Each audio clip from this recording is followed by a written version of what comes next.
Shalom, shalom, frères et sœurs.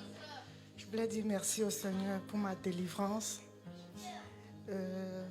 Il y a 2 jeudis, j'étais là dans mon songe le matin. Dans mon songe, j'étais assise là et je sens quelque chose marcher sur mes pieds. Et quand je sens, je me lève, je viens voir la prophétesse. La prophétesse prie et verse de l'eau. Ça, c'est le songe le matin.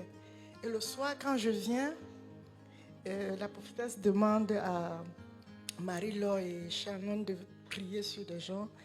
Et Marie-Laure se met à prier pour moi. Et subitement, elle descend sur mes pieds. Je dis, ça veut dire que ma délivrance. Elle m'amène là devant, elle se met à lever les trucs dans les pieds. Je me dis, Seigneur, c'est ce que tu m'as montré ce matin. Je voulais dire merci au Seigneur pour la délivrance. Merci parce que j'en ai vraiment besoin. Merci.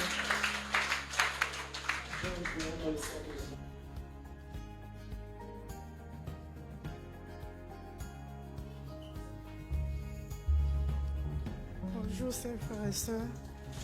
Hier, j'ai fait un témoignage et ce matin, quand je priais, le Saint-Esprit me dit, pourquoi tu n'as pas fait le témoignage? Tu ne termines pas. Tu ne termines pas.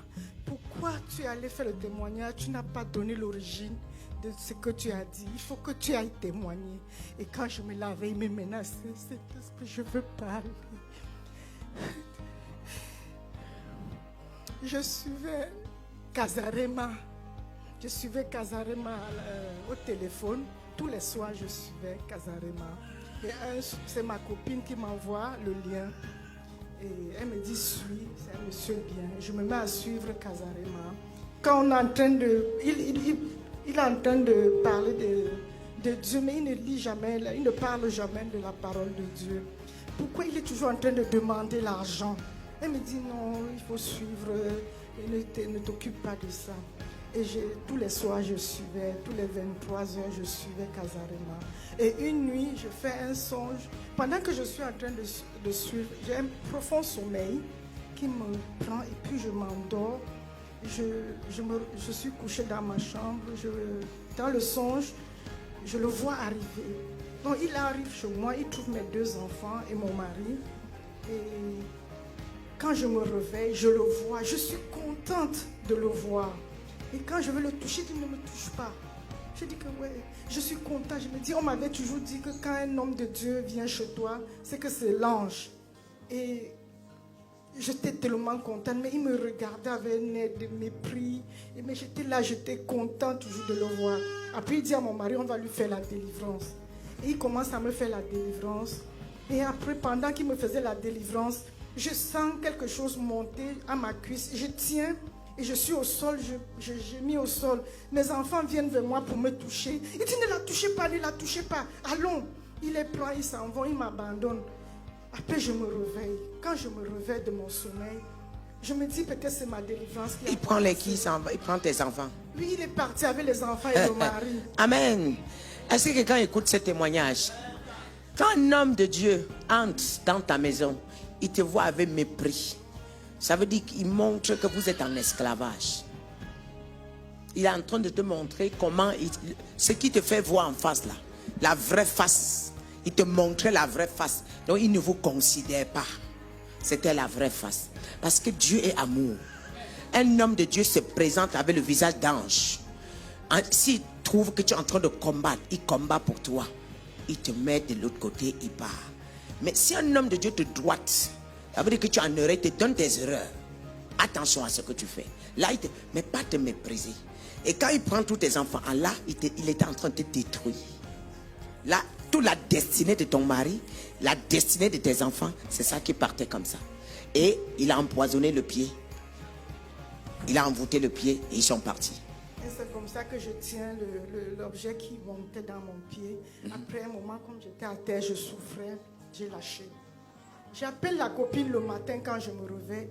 Vers 3 heures du matin, mon fils qui est dans sa chambre, il se lève, il vient, il dit, maman, j'ai l'impression qu'il y a quelqu'un dans ma chambre, je viens dormir avec toi. Il est venu, il s'est couché avec moi, on a dormi. Et le matin, j'appelle la copine, je lui dis, j'ai eu quelque chose cette nuit. Je lui explique le songe. Elle me dit, ah, c'est le début de ta délivrance. Je dis, Début de ta délivrance. Je dis, gloire à Dieu. Il faut qu'on aille le voir. Il faut qu'on aille le voir. Moi, je n'étais jamais allé à son église. C'est là maintenant que tu portes tes propres pieds pour aller le voir. Mes pieds, maintenant, je parle pour confirmer la délivrance. En partant, je pars avec une enveloppe. Pour sceller. Pour sceller ma délivrance. On est parti, on l'a rencontré.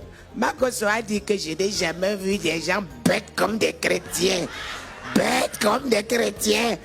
Bêtes, vous êtes bêtes. C'est ce que Makoso a dit. Comment tu peux avoir une vision pareille?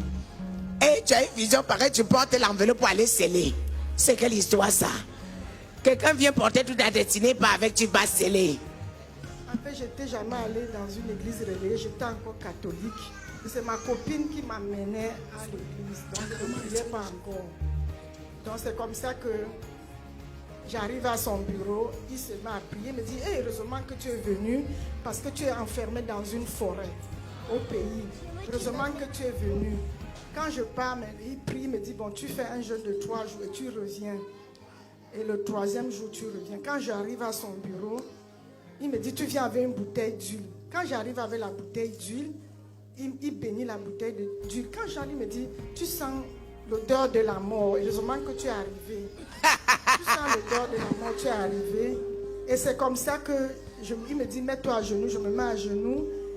Il se met à prier, et il avait un autre pasteur dans son bureau. Il demande au pasteur de venir et quand je suis à genoux, il pose la main sur ses 2 mains. Il demande au pasteur de poser aussi ses 2 mains sur ma tête. Il se met à prier et il me donne rendez-vous. Au 2e rendez-vous, je dis, je ne me sens pas. Je dis à ma copine, je ne me sens pas. C'est là, il me dit que moi-même, je ne me sens pas, je ne ressens plus. Seigneur, c'est ce que je voulais témoigner parce que hier, quand j'ai témoigné, que quand j'étais assise, j'ai fait un songe le matin, j'ai vu comment j'étais assise quelque part là et il y a quelque chose qui marchait sur le. Est-ce que vous savez pourquoi Dieu a exigé? Parce que c'est le temps où Dieu veut les dévoiler. Il veut mettre les œuvres dehors pour sauver son peuple. Parce qu'à travers ton témoignage, beaucoup de gens seront délivrés. Arrêtez de masquer leur visage, ni même leur nom. À chaque fois que vous montez, dites qui vous a fait. On ne vous fera rien. Alléluia.